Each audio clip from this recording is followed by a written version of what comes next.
This video is about short and crisp revision. जल्दी से आपको रिवीजन करने में हेल्प करेगा चैप्टर द एनिमी के लिए, जो कि पर्ल एस बक के द्वारा लिखा हुआ है and it is prescribe for class 12 Vistas की बुक में ये चैप्टर है। तो इस वीडियो में हम जल्दी से रिवाइज करेंगे सारी इंपॉर्टेंट पॉइंट्स, जल्दी से समझेंगे कि इस चैप्टर में क्या होता है।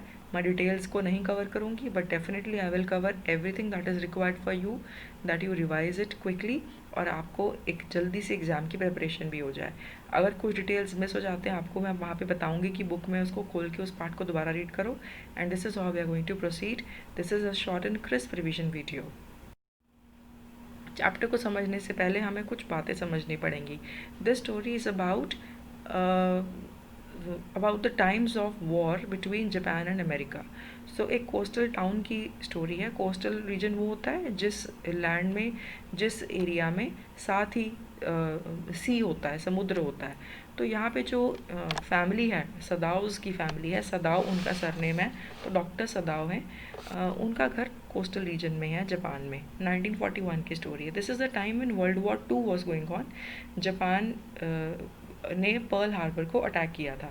सो Japanese were hostile towards American and American were against Japanese. Japanese और अमेरिकन के बीच में इतनी ज़्यादा लड़ाई हो गई थी कि the Japanese were ready to kill any American found on their soil.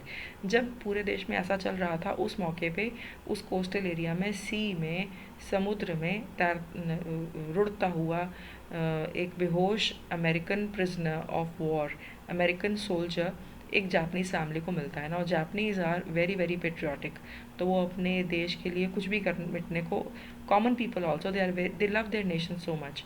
So now at that time, this man who finds this American prisoner, he is a doctor.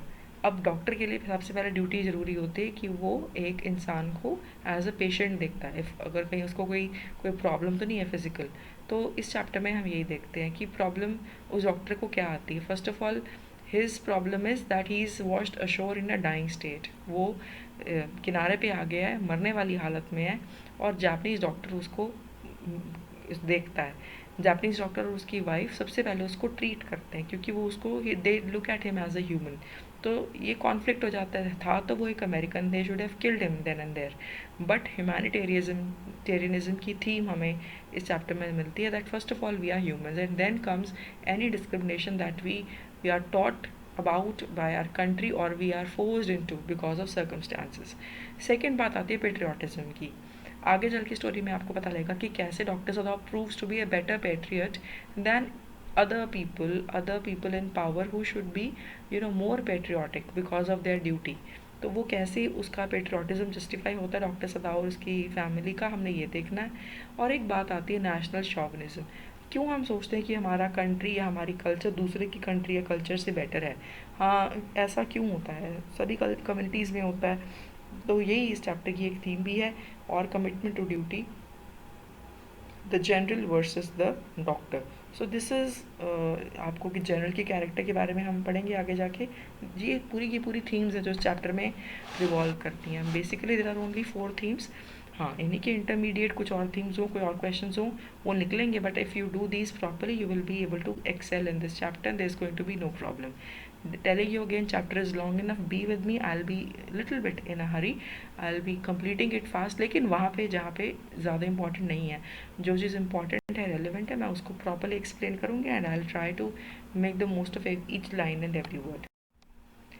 Now a quick summary of the chapter and the story. पहले सबसे क्या होता है, stranger is brought home and this is an anti-national risk. I told you all that a stranger is washed ashore. तो by Dr. Sada Hoki, he happens to find a person, American warrior, American soldier. He himself is a skilled surgeon in Japan. He notices a strange shape crawling out from the ocean on the beach near his home. Then he realizes it is a man. He and his wife Hannah help the unconscious man and they come to know that he was a young American Navy prisoner of war. Both of them hate Americans, but even then they give him first aid. सबसे अच्छी बात इस chapter में यही है, they hate Americans, even then they give him first aid. Sadao's dilemma and the risk he undertakes, ये हमें समझना है. Dilemma क्या था? First of all, they he did not like Americans. Secondly, even then, he takes a risk of treating an American. They can't bear to hand him over to the authorities. Why? Because they know that he will be killed. So before killing somebody, it is important that he should be healthy enough. तो एक doctor का ethics ये थे. दूसरा उनको dilemma क्या था, they can't leave him at the sea because वो भी उसको मार देगा, अपने आप पड़ा पड़ा तो मर ही जाएगा. Bringing the man home would be illegal and anti national. Even then they do that. वो एक एंटी नेशनल एक्टिविटी थी. They do that because at that time he was accomplishing the duty of the moral task assigned to a doctor. So he was doing that. Yet they bring him home despite the risk. So this is what anti-national risk जो उन्होंने. Surgery perform की जाती है because he was hit with the bullet और उसको एक immediate surgery चाहिए थी. और इसका रिजल्ट क्या होता है, servants quit their jobs. Now doctor सदाव, he has lot of servants. So Sadao performs a life-saving surgery on the American man, and his name is Tom. Hannah acts as his assistant. She has a great difficulty because she had never seen blood. She had never worked upon any human being. She had never seen the work of a surgeon.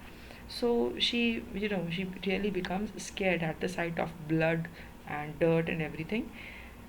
Also, servants quit their jobs. They were shocked at the decision that their master, Dr. Sadao, has decided to help a white man. ये बात सुन के वो कहते हैं कि हमें, उन्होंने पहले तो कन्विंस करते हैं उसको वार्न करते हैं फैमिली को कि तुम्हारे साथ गलत होगा.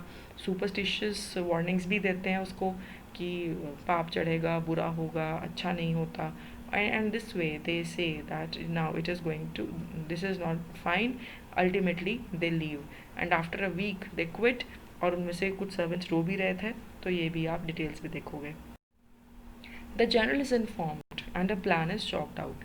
सो डॉक्टर फाइनली जब उसकी सर्जरी हो जाती है, जब वो ठीक हो जाता है American soldier Tom, he goes and talks about it to the general. General उनका एक लीडर है. He is the one who has kept doctor Sadao inside Japan. और उसको उन्होंने वॉर फ्रंट पे नहीं भेजा ताकि वो अपनी सर्जरी की ड्यूटीज़ कर सके जो कि बैटल फील्ड में इंजर्ड सोल्जर्स होते हैं उनके लिए. क्यों नहीं उसने ऐसा किया? क्योंकि general has himself undergone an operation. और अगर दूसरा ऑपरेशन चाहिए हुआ तो वो कौन कर सकता? Who is the best surgeon? Doctor Sadao. तो सेल्फिश रीजंस की वजह से ही hadn't sent doctor Sadao to the battlefield. Realizing it unsafe to continue keeping the American soldier, Dr. Sadao thinks of informing about him to the police, but he does not do so. The general, who struggles with a critical health problem, has used his power to keep him in Japan and not to perform duty in the battlefield, so that if he needed, he could operate on him. Sadao thinks it right to talk to him about the American prisoner of war. Sadao confides in him about Tom, and he takes a safe solution. The general comes up with a plan. What is the plan? He will send his private assassins होते हैं murderers, to Sadao's house sometime in the next week. तो general उसको बोलता है कि मैं अगले हफ्ते तुम्हारे पास प्राइवेट मर्डरर्स, हायर्ड किलर्स को मैं भेजूंगा. But many days pass and nothing happens. Ultimately, when nothing happens, Sadao helps the enemy, the American prisoner of war, Tom, to escape. Tired of waiting, he sends Tom to a nearby island to be picked up by a Korean fishing boat. Later, Sadao tells the general that Tom has escaped and he regrets to have forgotten the plan. The two men promise to keep quiet about the whole situation. Things return to normal. अब वो दोनों promise करते हैं कि ना तो वो America में बताएगा ना वो जापान में किसी को बताएगा. Things become normal in Sadao's household. Servants come back, and in the evening there are no flashes from a flashlight. ये क्या प्लान था आपको डिटेल में पढ़ना पड़ेगा चैप्टर के लिए. चैप्टर में Sadao knows Tom has fled to safety. उसको पक्का हो जाता है Sadao. और उस टाइम Sadao सोचता है कि why he couldn't kill Tom. इसका जवाब क्या है? Because he was a doctor first. He was a humane person. He had the instinct of humanity in him. This is the end of the chapter, The Enemy. I hope the video will be very useful to you. Before we end, try to answer these questions. Why did the servants in Sadao's family not approve of the couple's decision? And discuss Sadao's feelings for Americans. Try to ponder about these questions. If you want any help, get back to me. Have a nice day. Keep excelling in English. That was all from E-Classes with Shalini ma'am.